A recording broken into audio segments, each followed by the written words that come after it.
The Gardevoir EX League Battle Deck is out right now. Congratulations to everybody that got it on this opening weekend. And if you plan on getting it in the future, congrats in advance. Gardevoir is an awesome deck, and it still looks very strong in competitive play. Had a strong showing at EUIC, and I think it is only going to get better from here as people start to realize, like, oh, this deck didn't die to rotation.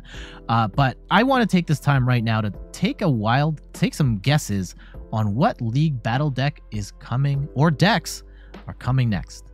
I'm Jet from inthirdperson.com. Make sure to like the video, subscribe to the channel, and let's have a bit of a conversation of what League Battle decks could be coming next. I don't have any insider information. I am just the fan of the Pokemon trading card game who follows the League Battle deck scene and the pre-constructed deck scene very closely, and I'm going to provide some information that can help narrow down what these decks could be. When we talk about what's coming next, first off, like, when are we going to find out what that League Battle deck is?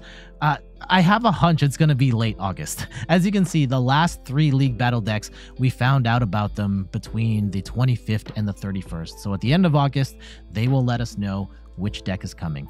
And then they're going to launch it at some point between November and December. I think December, this one is probably a little bit of an outlier.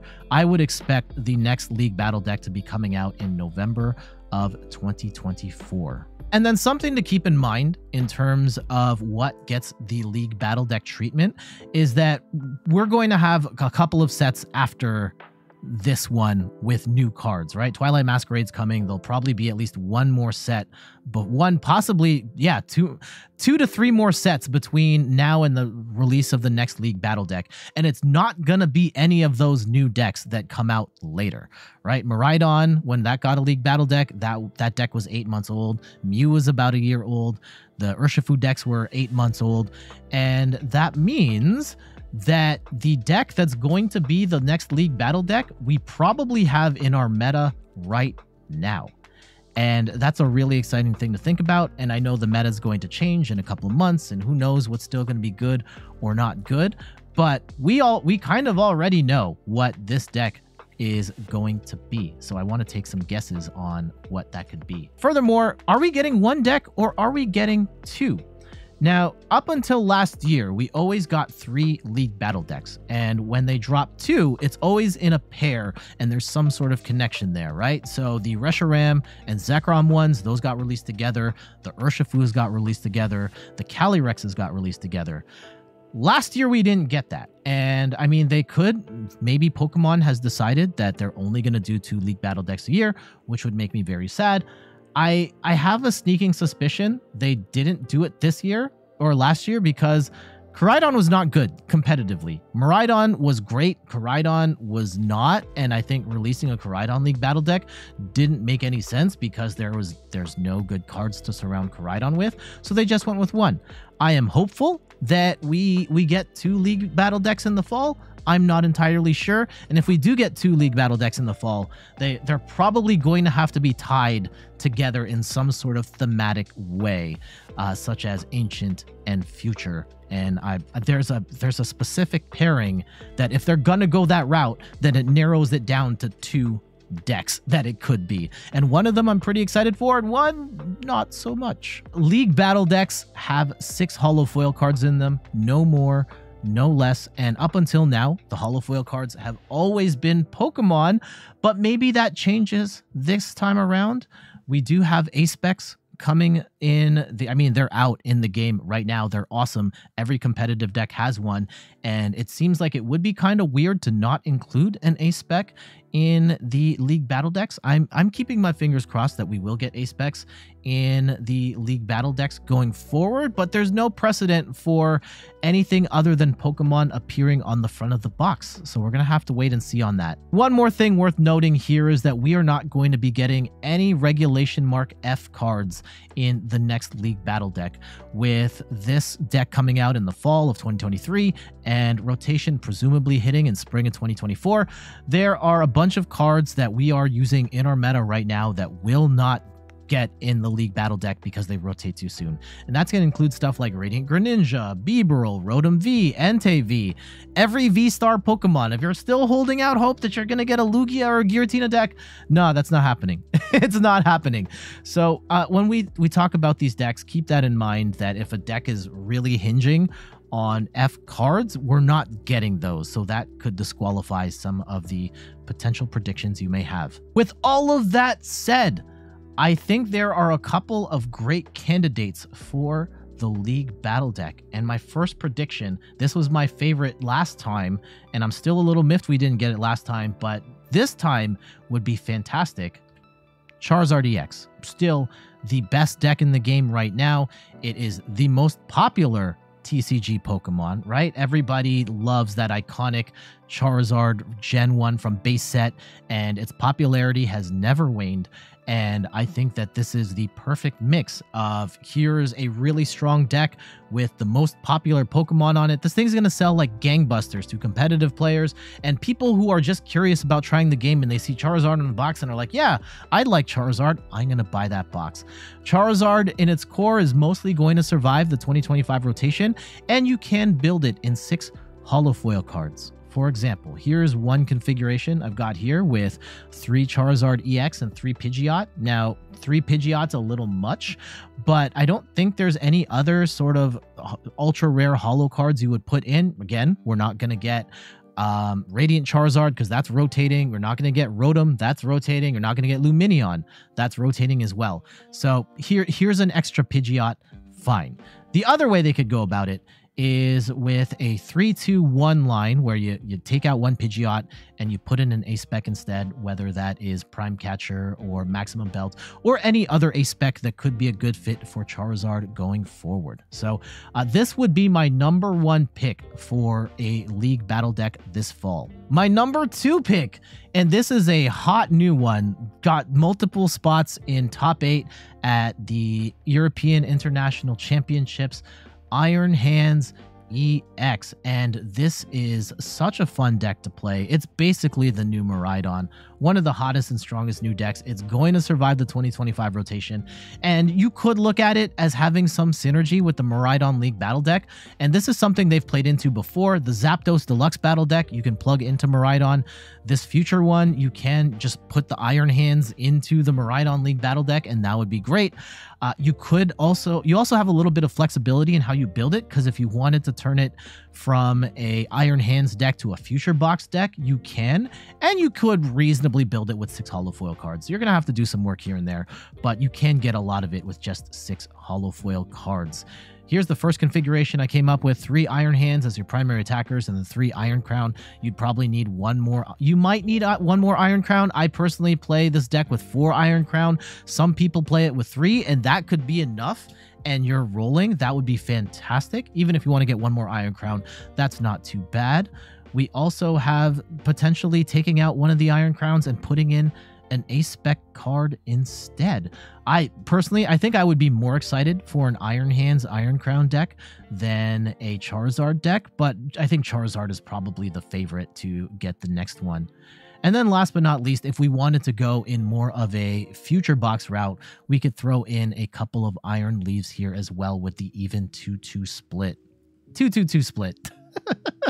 My third guess is Roaring Moon. It is a Pokemon that in recent times, I think it was the most popular deck just before this rotation, and it kind of fell off a cliff in terms of popularity, but it had an incredibly strong showing at EUIC. There was the Dunsparce build that got in top 8. I think there was at least one more in top 16, and I know there's another one in top 64. Roaring Moon is still a competitively viable deck. It's one of the 2 Paradox Pokemon alongside Iron Valiant, and this is where, if they're gonna release 2 decks and they have some sort of connection based on what happens in the Scarlet and Violet games, it's going to be Roaring Moon and Iron Valiant, which puts us in a little bit of a weird spot because Roaring Moon is great and Iron Hands, we'll get to that. And one more thing in support of Roaring Moon as a potential pick here is that Roaring Moon can be reasonably built with 6 holo foil cards. Now, there are a couple of builds floating around now that both seem very good. I used Luke Kirkham's build as a way of building out the League Battle Deck because I think this is probably a better fit for the purposes of a League Battle Deck where you have to have 6 holo foil cards. And so I've got the configuration, one of them here, 4 Roaring Moon, 1 Squawkabilly, and 1 Mew EX to help you get through your cards and draw cards on an ongoing basis. We also could do 3 Roaring Moon, 1 Squawkabilly, 1 Mew, and then 1 A-Spec card would be awesome. And then the talk about the Dunsparce build. This one is the one that got top 8 at EUIC. I think this is going to be a real deck going forward. I think the problem with this one is there's not enough holo cards in here, right? Even if we bump Roaring Moon up to 4 and we include the Prime Catcher, we're still short 1. And Radiant Greninja's not going to be in any of these builds going forward because it rotates in the spring. And I don't, maybe you throw in a Mew just to help draw more cards. It doesn't quite fit. I love this build of Roaring Moon, but I think we're going to see something more on the Turbo side than the Dunsparce side. I think if we're going to talk about Roaring Moon, we have to talk about Iron Valiant as well.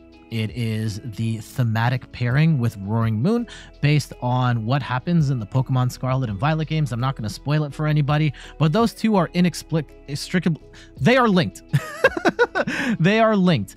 And it makes sense that if you're going to release one, you're going to do both of them. Now, the elephant in the room here is Iron Valiant is not a great primary attacker, and that's going to be a problem. It's not impossible to play an Iron Valiant Future Box-based deck because you can use the Miraidon to accelerate energy. Iron Valiant can then swing and it actually can hit really hard if you've got a lot of Iron Crowns on the board, and you could use Reboot Pod to get that energy back in so you can keep your momentum after the first Iron Valiant goes down. But yeah, this one is a bit of a reach, and I think I'd rather not see an Iron Valiant deck, but because Roaring Moon is potentially on the table as the pairing of decks that they put out, then yeah, we have to at least kick the tires on this one. We could do something simple, 3 Iron Valiant and 3 Iron Crown. We could also throw in a Mew EX here because these future decks do have trouble drawing cards. So a Mew EX would be a nice include to help draw some cards. Or we could swap out the Mew and get an A-Spec in there. Again, I think this one's a long shot, but I think that because of that connection to Roaring Moon, we have to at least consider it. And here's my attempts at trying to make an Iron Valiant work. If you're wondering where Roaring Moon is, or not Roaring Moon, where Entei is, Entei's not here because Entei rotates as well. So we're going to have to find another way to make this work. We could also go the Future Box route. Instead of Iron Hands, we go with the Iron Valiant as the attacker, and then we got the Iron Leaves teched in for Charizard. My last prediction here is Raging Bolt, and again, I'm very much reaching here, but in my time playing Raging Bolt EX, I think it's a very cool attacker. It's going to survive rotation, and you can build it with 6 holo foil Pokemon. Now, I actually prefer to play it with Palkia, and Palkia rotates as well, but I think you could build a reasonable Raging Bolt deck with 3 Raging Bolt and 3 Sandy Shocks, and for the sake of the argument, we could also throw in a A-Spec card as well. There were 2 that I think are a no-go that we also should talk about. Goldengo EX, I think that this one doesn't work because there aren't enough holo foil cards. You can run 4 Goldengo EX, but then what do you do after that? Lumineon rotates, Palkia rotates, Greninja rotates. I think that this would work a lot better as a deluxe battle deck instead, where you can just have 3 Goldengos and then everything else is non-holo. I think Goldengo would be fantastic in that format. And then the other one that a lot of people are clamoring for that I don't think we're going to get is chien-pao EX, and this already exists as a level 1 League Battle deck. And based on Pokemon's behavior throughout the years, once they release a feature Pokemon in there as the primary selling point of a deck, they don't put that Pokemon back in. The Zapdos one, Miraidon, yes, the Zapdos one has Miraidon in it, but it's a Zapdos deck, and it very much plays like a Zapdos deck, as in it plays horribly. So I would not hold my breath for a chien-pao EX League Battle deck. That would, though, it would be pretty cool. All right, I gotta get going. Thank you so much for watching. You can find me on all the things. I'd love to hear your predictions, by the way, on what you think the next deck is. You can find me on all the things: YouTube, TikTok, Twitter, and Instagram at In Third Person. You can find me on Twitch at In Third Person, where I stream the Pokemon trading card game every Sunday at 10 a.m. Eastern Time. And check out the website, inthirdperson.com, for more articles and videos on video games, board games, and other nerdy pursuits. My stream is wrapping up. I'm going to answer one question from Little Tone and then get out of here. But YouTube, we got to say goodbye to you right now. So I'll see you later. Bye-bye.